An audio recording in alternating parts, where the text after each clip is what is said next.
Қайырлы күн, қалдарыңыз қалай? Мен міне творожный пирогпын, жабыспайды, өте керемет. Міне майда жаққан жоқпын формасына.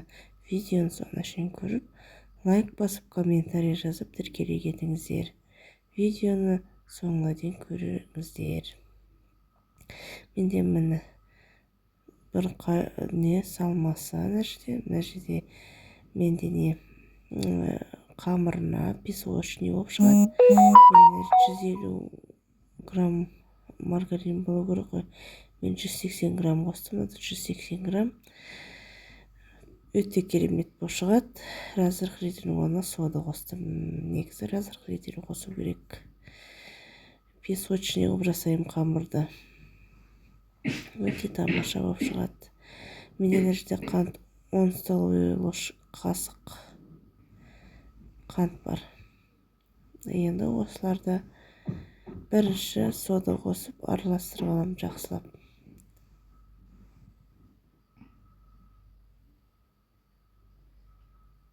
Содан кейін маймен нетем сливочный. Май менде холодильниктен алған май. Холодильникте тұрды. Тоңазытқышта.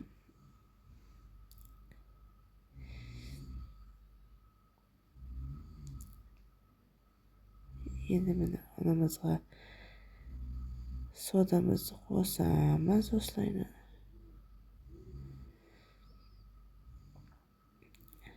Сосын жақсылап араластырамыз.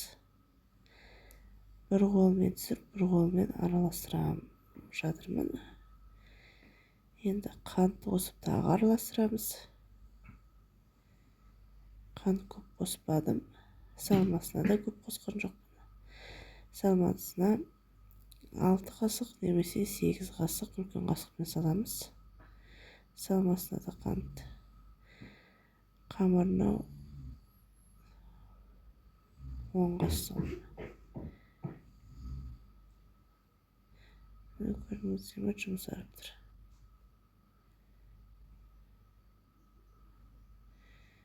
Осылайна песочный қылып аламыз.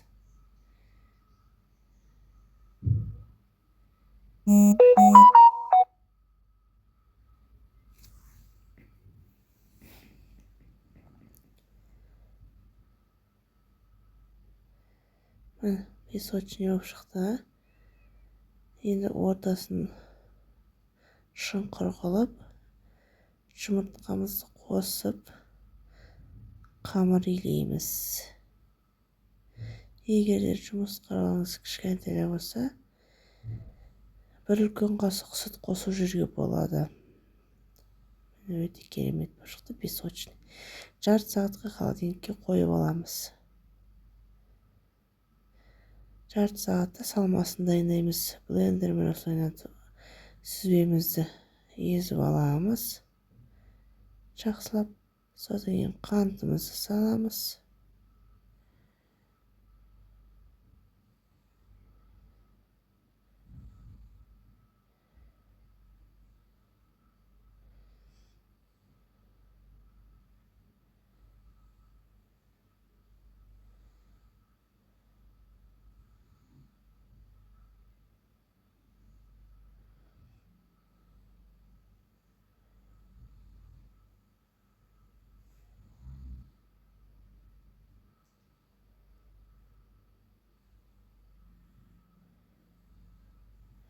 Осылайна тазалап аламыз.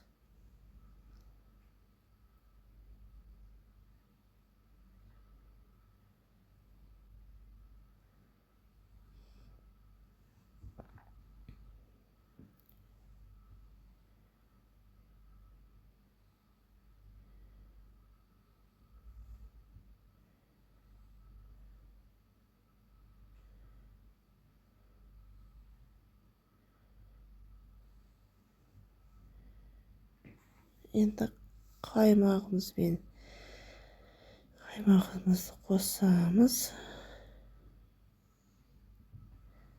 Содан кейін араластырып алғаннан кейін жұмыртқамызды қосып араластырамыз.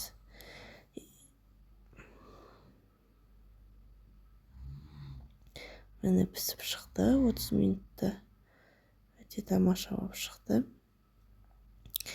Видеоны соңына шейін көргендеріңізге рахмет. Каналыма тіркеліп, лайк басып, комментарий жаза кетіңіздер. 2 сағаттан кейін кесем, шеттері жабысқан жоқ. Өте тамаша болып шықты. Каналыма тіркелуді ұмытпаңыздар. Келесі рецепт түсіргенше қош сау болыңыздар.